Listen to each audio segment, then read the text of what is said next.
स्वागत है आपका हमारे YouTube चैनल स्टूडेंट स्टडी में। अगर आप हमारे YouTube चैनल को अभी तक सब्सक्राइब नहीं किए हो तो प्लीज़ सब्सक्राइब कर लें और हमारे इस वीडियो को लाइक कर दें और जितना हो सके अभी शेयर कर दें। आज मैं कक्षा 10वीं का गणित का अध्याय 2 बहुपद पॉलिनोमियल्स स्टार्ट करने जा रहे हैं। तो आप अगर लाइक नहीं किए हो अभी तक तो प्लीज लाइक कर दें। चलिए आपका ज़्यादा टाइम नहीं लेते हुए हम अपना क्लास स्टार्ट करते हैं। कह रहा है बहुपद क्या है, बहुपद क्या है। तो a plus a x plus a x square dot dot a n x power n के रूप का कोई बीजीय व्यंजक बहुपद कहलाता है, जहाँ a0 a1 a2 an वास्तविक संख्या है और an equal to not zero, an equal to not zero तथा n एक धनात्मक पूर्णांक है। ये कह रहा है बहुपद का परिभाषा। तो चलिए देखते हैं क्या कह रहा है।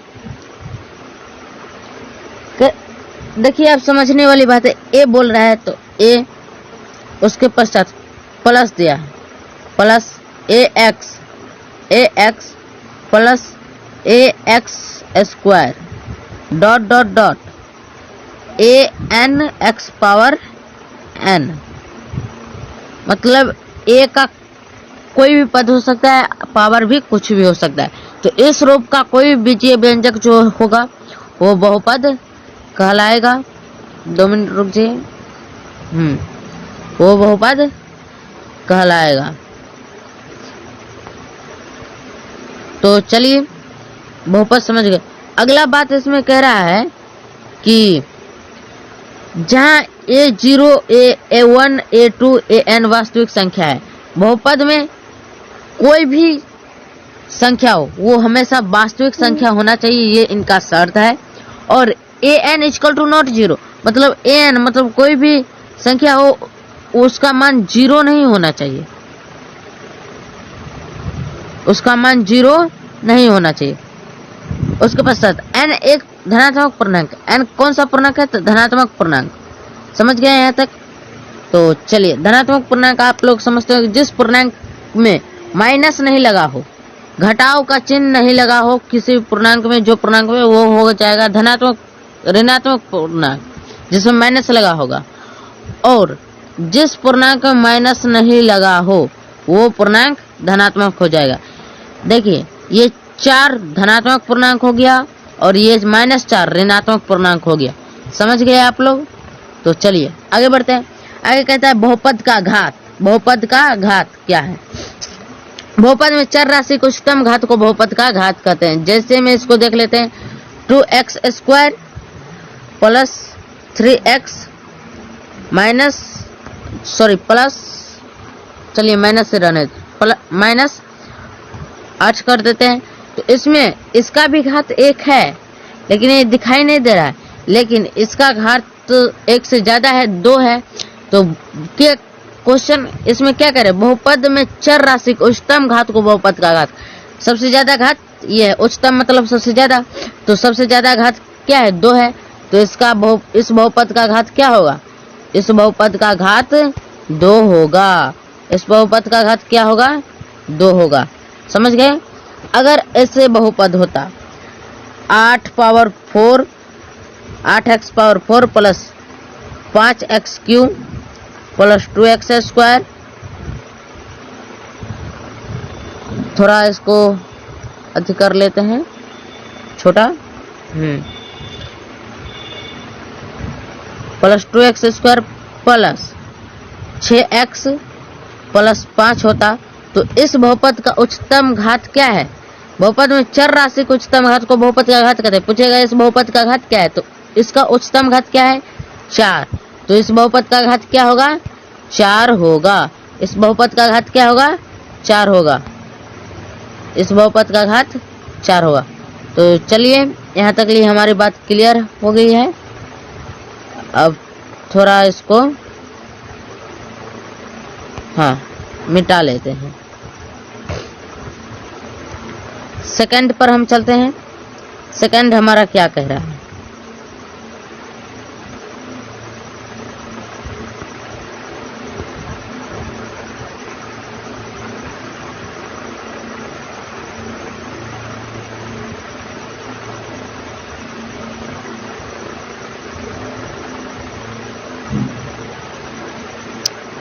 सेकंड हमारा कह रहा है बहुपद के प्रकार। बहुपद के प्रकार अर्थात बहुपद कितने प्रकार के होते हैं? बहुपद कितने प्रकार के होते हैं?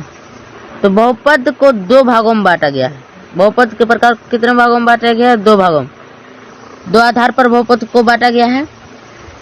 बहुपद के प्रकार को दो आधार पर बांटा गया है। पहला आधार क्या हो गया? चलिए, एक पदी बहुपद। जिस बहुपद में एक ही पद रहता है उसे एक पदी बहुपद कहते हैं। जिस बहुपद में एक ही पद रहता है उसे क्या कहते हैं? एक पदी बहुपद। जैसे 5x, इसमें कितना पद है? एक पद। 4y, इसमें कितना पद है? एक पद। तो इसको क्या कहेंगे? एक पदी बहुपद। एक पदी बहुपद। द्विपदी बहुपद। द्विपदी बहुपद, दो पदों वाले बहुपद को द्विपदी बहुपद कहते हैं। इसमें अगर 2x + 4 कर दें तो ये दो पदी बहुपद हो गया। 2x² + x कर दे तो ये दो पदी बहुपद हो गया। चलिए इसका भी उदाहरण देकर हम समझा दिए। अगला कहता है त्रिपदी बहुपद। तीन पदों वाले बहुपद को त्रिपदी बहुपद। ऐसा बहुपद जिसमें तीन पद हो, जैसे पेन चेंज कर लेते हैं। जैसे 5x² + 2x + 6, ये त्रिपदी बहुपद हो गया। इसके अलावा भी अगर हम मान के चले तो y पर ले लेते तो 8y + 6, 8y² + 6x 6y + 5, तो ये क्या हो गया? त्रिपदी बहुपद। इसमें कितने पद? एक पद, दो पद, तीन पद। तीन पद है तो इसलिए ये त्रिपदी बहुपद हो गया।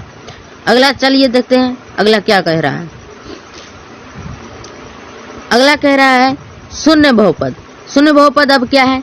तो जिस बहुपद में सभी गुणांक शून्य उसे शून्य बहुपद कहते हैं।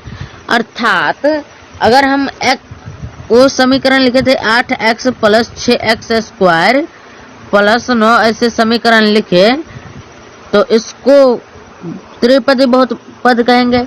अगर इसमें हम क्या करें, ये 6 साइड कर दें, 8 साइड कर दें और उसके पश्चात ये 9 भी साइड कर दें। इसमें इसके जगह पर हम 0x दे दें, 0x² दे दें और 0 दे दें तो इसको क्या कहेंगे? शून्य बहुपद। इसको क्या कहेंगे? शून्य बहुपद।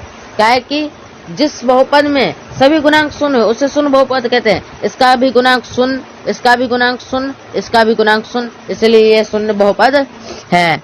तो चलिए इसको भी थोड़ा क्लीन कर लेते हैं। अगला क्या कह रहा है? अगला कह रहा है अचर बहुपद। थोड़ा इसको ऊपर कर लेते हैं। अगला क्या कह रहा है? अचर बहुपद। अचर बहुपद क्या होता है? तो जिस बहुपद में केवल एक ही पद हो जो वास्तविक संख्या के बराबर हो उसे अचर बहुपद कहते हैं। जिस बहुपद में केवल एक ही पद हो और जो वास्तविक संख्या के बराबर हो उसे अचर बहुपद कहते हैं। अर्थात इसका उदाहरण क्या होगा? तो 5, 8, 7 ये अचर बहुपद है। मतलब ये जो है ना सिर्फ अचर ही होते हैं। समझ गए? तो चलिए आगे देखते हैं। इसको थोड़ा मिटा लेते हैं।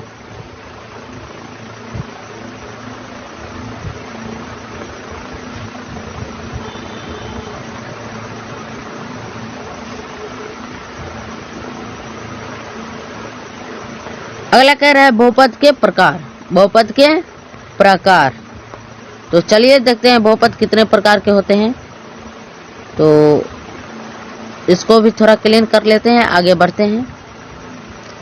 2 मिनट रुक जाइएगा, थोड़ा चेंज कर लेते हैं। बहुपद के प्रकार आया है तो इसको भी देख लेते हैं। इसमें थोड़ा ये देख लीजिए कि बहुपद के प्रकार किस आधार पर कर रहा है? तो घात के आधार पर। किस आधार पर? तो घात के आधार पर। तो चलिए हम इसको घात के आधार पर देखते हैं। तो चलिए हम आगे घात के आधार पर बहुपद को देखने के लिए। क्या कह रहा है? रैखिक बहुपद। घात के आधार पर पहला बहुपद का क्या नाम है? रैखिक बहुपद। ये बहुपद क्या है? तो एक घात वाला बहुपद रैखिक बहुपद कहलाता है। अब एक घात वाला बहुपद क्या हो सकता है? 2x + 5। ये एक घात का बहुपद है तो इसे रैखिक बहुपद कहेंगे। क्या कि इसके पावर 1 है लेकिन दिख नहीं रहा है, 1 है, तो इसे क्या कहेंगे? रैखिक बहुपद। इसके अलावा भी हो सकता है कि 6y + 8, ये भी हो सकता है। तो चलिए इसको भी लिख देते हैं 6y + 8। तो इसमें भी देखिए इसका घात कितना है? 1 है, 1 है, इसलिए ये रैखिक बहुपद है। चलिए यहाँ तक हम क्लियर कर दिए हैं रैखिक बहुपद। कुछ नहीं है बहुपद चैप्टर, पूरा आसान चैप्टर है। देखिए अगला क्या कह रहा है? द्विघात बहुपद। द्विघात बहुपद, दो घात वाले बहुपद को द्विघात बहुपद कहते हैं। द्विघात बहुपद किसे कहते हैं? दो घात वाले बहुपद को द्विघात बहुपद कहते हैं। जैसे 8x² + 6x + 2 लिख दें तो इसमें सबसे ज्यादा घात कितना है? 2, और घात कितना होना चाहिए? 2। तो जिसका घात 2 हो, जिसका घात 2 हो उसे द्विघात बहुपद कहते हैं। जिसका घात हो उसे द्विघात बहुपद कहते हैं। तो चलिए, सॉरी आई डिडंट अंडरस्टैंड। यहाँ तक लिए हमारी बात क्लियर रही होगी। अगला क्या कह रहा है? पेन चेंज कर लेते हैं। हाँ, अगला कह रहा है त्रिघात बहुपद। 3 घात वाले बहुपद को त्रिघात बहुपद कहते हैं। सॉरी, एक बात हम बताना भूल गए। यहाँ कह रहा है द्विघात बहुपद का व्यापक रूप ax² + bx + c है, जहाँ a b c वास्तविक संख्या। देखिए हम ऊपर बता चुके हैं कि बहुपद कोई भी हो उसमें a b c का मान वास्तविक होगा। इसमें क्या लिखना है? द्विघात बहुपद का व्यापक रूप ax² + bx + c होता है। ये ऑब्जेक्टिव में पूछता है। आज का जो क्लास है मस्ट क्लास है, इसमें जितना भी बात बताएंगे उसमें 50% बात आपको ऑब्जेक्टिव में पूछ देगा।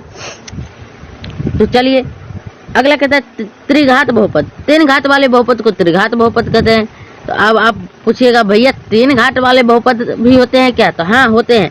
8x³ + 6x² + 5x + 2 हो गया ना। इसका घात कितना है? 3। तो ये कौन सा बहुपद हो गया? त्रिघात बहुपद। समझ गए यहाँ तक लिए आप लोग? तो चलिए आगे बढ़ते हैं। आगे क्या कह रहा है? बहुपद का शून्य। बहुपद का शून्य क्या होता है? बहुपद का शून्य तो देख लेते हैं। बहुपद का शून्य क्या होता है? थोड़ा इसको फिर से आगे मिटा देते हैं। हाँ,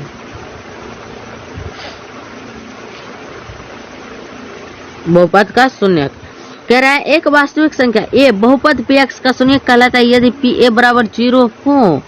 अब देखिए ये pa = 0 क्या कह रहा है?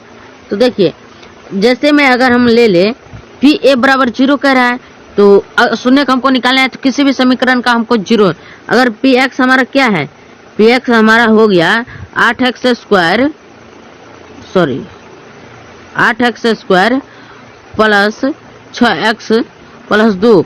ये हो गया हमारा क्या हो गया? ये हमारा हो गया px। तो इसको हम क्या करेंगे? pa = 0 में हमको लाना है तो px के जगह पर वैसे छोड़ देंगे। यदि pa = 0 हो तो हमको 8x² शून्य का निकालना हो तो 8x² + 6x + 2 = 0 कर देंगे। इससे हमारा शून्य का निकल जाएगा। मतलब x का मान जितना आएगा वही हमारा शून्य का होगा। अगला जब वीडियो जो बनाएगा उसमें इसका पूरा सॉल्यूशन दिया जाएगा कैसे कैसे होता है। तो आप लोग बने रहिएगा उस भी चैनल में। आज भी आप लोग यहाँ बने रहिए। अभी बहुत बात बताना बाकी है, आप जाइएगा नहीं, अभी बहुत बात बताना बाकी है। चलिए ये तो हमारा हो गया यहाँ तक का। उसके पश्चात नेक्स्ट हम चलते हैं बहुपद का शून्य क्या होता है ये तो हम जान गए। अब कौन कौन बहुपद का शून्य किस किस बहुपद में होता है वो अब हम लोग जानेंगे। चलिए नेक्स्ट चलते हैं। नेक्स्ट कह रहा है कि बहुपद के शून्यकों तथा गुणांकों के बीच संबंध। बहुपद के शून्यकों तथा गुणांकों के बीच संबंध। अब देखिए क्या संबंध होता है। बहुपद के शून्यकों तथा गुणांकों के बीच क्या संबंध होता है वो अब हम लोग जानेंगे। कह रहा है बहुपदों के शून्यकों तथा गुणांकों के बीच संबंध। रैखिक बहुपद के शून्यकों तथा गुणांकों के बीच बहुपद पी एक्स ए एक्स प्लस बी का शून्यक एच होगा, जहां मिटा देते हैं इसको थोड़ा,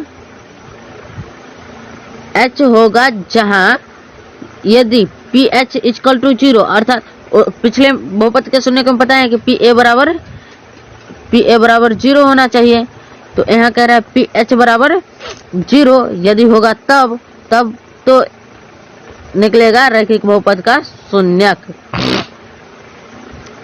तो रैखिक बहुपद का शून्यक निकालने का सामान्य सा सूत्र है शून्यक बराबर अचर पद बटा एक्स का गुणांक। अचर पद इसमें क्या हो जाएगा b, और h का गुणांक x का गुणांक क्या हो जाएगा, तो a हो जाएगा a b, मतलब b बटा a रैखिक बहुपद के शून्यक निकालने का सूत्र है।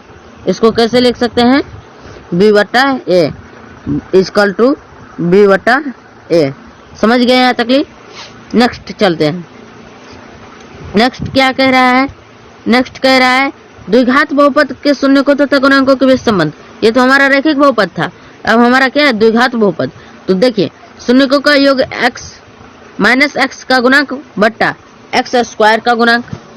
अब देखिए ये क्या हो रहा है, तो शून्यकों का योग, अगर हमारा द्विघात बहुपद का व्यापक रूप क्या है, द्विघात बहुपद का व्यापक रूप है, इसको जूम करने दीजिए, हाँ, द्विघात बहुपद का व्यापक रूप है A x square plus B X plus C, और इसमें हमको क्या निकालना है, शून्यकों का योग।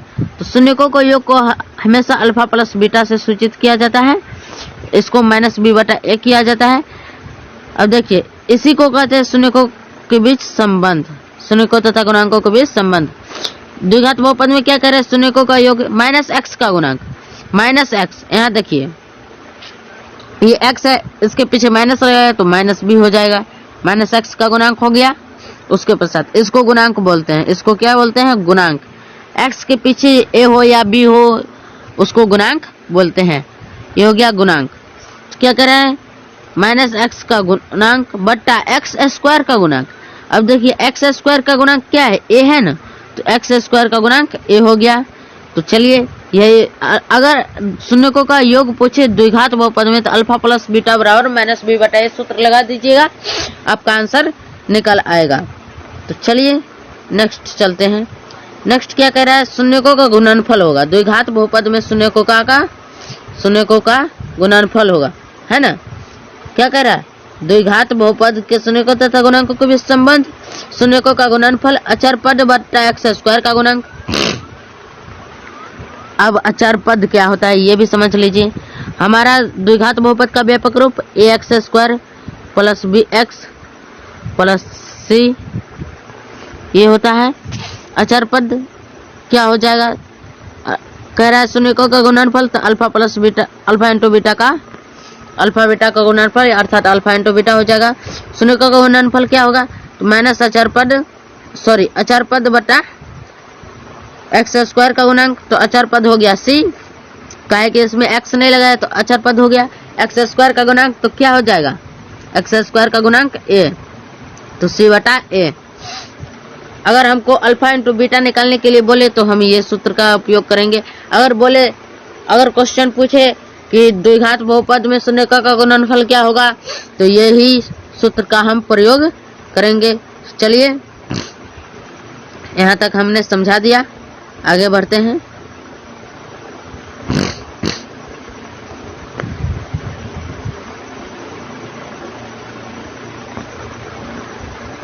द्विघात बहुपद वाली बात हो गई। अब क्या कह रहा है, द्विघात बहुपद बराबर, ये सूत्र है द्विघात बहुपद का निकालने का, a into X square minus शून्यकों का योग इंटू एक्स प्लस शून्यकों का गुणनफल। अर्थात द्विघात बहुपद निकालने के लिए कहे तो कौन सा सूत्र लगाना है, द्विघात बहुपद निकालने के लिए कहे तो क्या कौन सा सूत्र लगाना है, तो ये वाला सूत्र लगाना है, a इंटू हो गया एक्स स्क्वायर माइनस शून्यकों का योग तो अल्फा प्लस बीटा हो गया कि नहीं हो गया, शून्यकों का योग तो alpha plus beta into x दिया है तो एक्स प्लस शून्यकों का गुणनफल तो अल्फा इंटू बीटा कोष्ठ घेर देना है। इसमें अब देखिए, अगर बट्टा में हो शून्य का अल्फा और बीटा अगर बट्टा में हो तो उसमें बट्टा की जगह पर ए दिया जाता है। अगर बट्टा में कुछ भी नहीं हो, हर में कुछ भी नहीं हो, तो एक जगह पर एक पड़ता है। एक जगह पर क्या पड़ता है? एक पड़ता है। चलिए, हमारी बात यहाँ तक क्लियर रही होगी। अब अगला टॉपिक पर चलते हैं। अगला टॉपिक क्या कह रहा है? अगला टॉपिक कह रहा है त्रिघात बहुपद के शून्यकों तथा गुणांकों के बीच संबंध। अब चलिए हम त्रिघात बहुपद के शून्यकों तथा गुणांकों के बीच संबंध देखेंगे। सॉरी, हाँ,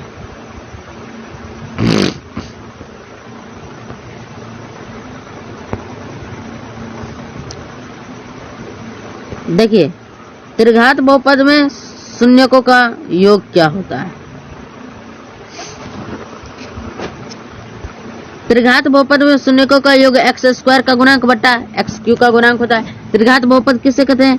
x cube plus 6x plus 2 plus 3 कर दे, 2x प्लस 3 कर दे, तो यही हो गया त्रिघात बहुपद। इसमें कह रहा है त्रिघात बहुपद में शून्यकों का योग क्या होगा। तो चलिए, शून्यकों का योग क्या होगा, तो इसी सूत्र पर बैठे थे। एक्स स्क्वायर का गुणांक, सॉरी हम तो मिटा दिए समीकरण, चलिए लिख लेते हैं कोई और समीकरण। X cube plus 5x square plus 6x plus 2। इसमें देखिए, एक्स स्क्वायर का गुणांक बोल रहा है, तो एक्स स्क्वायर का गुणांक क्या हुआ? तो देखिए, एक्स स्क्वायर का गुणांक 5, बी हो गया, बी हुआ ना, ये ए है, ये बी है, ये सी हो गया, ये डी हो गया, तो ये बी हो गया। तो बी हो गया तो क्या करेंगे? सॉरी, इसको थोड़ा मिटा लेते हैं। हाँ, बी हो गया तो क्या लिखेंगे? शून्यकों का योग alpha plus beta plus gamma. त्रिघात बहुपद में 3 शून्यक, alpha plus beta plus gamma, तो इसका योग क्या होगा? एक्स स्क्वायर का गुणांक बोल रहा है, तो क्या हो गया? सॉरी, माइनस एक्स स्क्वायर का गुणांक बोल रहा है, तो माइनस बी बटा ए, ये हो गया। नो, ये नहीं होगा, माइनस हटेगा, माइनस नहीं, उसमें थोड़ा सा मिस हो गया लिखने में। ये हो गया बी बटा A, alpha plus beta plus gamma, B बटा ए, शून्यकों का योग त्रिघात बहुपद में बी बटा ए होता है। और इसके पश्चात अब देखें अगला क्या कह रहा है संबंध। अगला संबंध कह रहा है एक साथ दो को लेते हुए गुणनफलों का योग क्या होगा? तो x का गुणांक बट्टा एक्स क्यू का गुणांक। चलिए इसको भी क्लियर करते हैं। एक साथ दो को लेते हुए, तो अल्फा इंटू बीटा का गुणनफल का योग plus beta into gamma plus gamma into alpha, इसका योग क्या होगा? तो x का गुणांक, तो x का गुणांक क्या होगा? तो यहाँ देखिए, अगर A X cube plus B X square plus C X plus D हुआ, तो इसमें x का गुणांक क्या हुआ? c। x का गुणांक क्या हुआ? c बट्टा, यहाँ क्या कह रहा है? x का गुणांक के बाद 3 का गुणांक, x पावर 3 का गुणांक, x पावर 3 का गुणांक, तो x पावर 3 का गुणांक में क्या हो जाएगा? देख लीजिए, a हुआ, तो a डाल देंगे, सॉरी यहाँ लाइन a डाल देंगे, मतलब फाइनली हमको आया क्या? c बटा a, c बटा a। तो अगर पूछे कि alpha into beta, beta into gamma plus gamma into alpha का योग क्या होगा, तो इसका योग होगा c बटा a। यहाँ तक क्लियर हो गई बात। अब चलिए आगे चलते हैं। आगे कह रहा है शून्यकों का गुणनफल क्या होगा? त्रिघात बहुपद में शून्यकों का गुणनफल क्या होगा? तो इसमें देख लेते हैं। कह रहा है माइनस अचर पद, तो इसमें A x square A X cube plus B X square plus C X plus D, ये हो गया त्रिघात बहुपद का व्यापक रूप। इसमें कह रहा है शून्यकों का गुणनफल, तो अल्फा बीटा गामा तीनों का गुणनफल होगा। तो इसका मान क्या होगा, माइनस अचर पद मतलब डी, तो माइनस डी बटा एक्स क्यू का गुणांक तो ए माइनस डी बटा ए, मतलब हमको कहता है अल्फा बीटा गामा का गुणनफल निकालने के लिए तो हम इस सूत्र का प्रयोग करेंगे, माइनस डी बटा ए का प्रयोग करेंगे। आज के लिए बस इतना ही, तब तक के लिए जय हिंद। अगर आपको मेरी ये वीडियो पसंद आई हो तो प्लीज लाइक कर दें, अपने दोस्तों को शेयर कर दें, ताकि जो दोस्त इस वीडियो से कोई भी आपका प्रिय मित्र वंचित न रह जाए। मिलते हैं अगले वीडियो में, तब तक के लिए जय हिंद,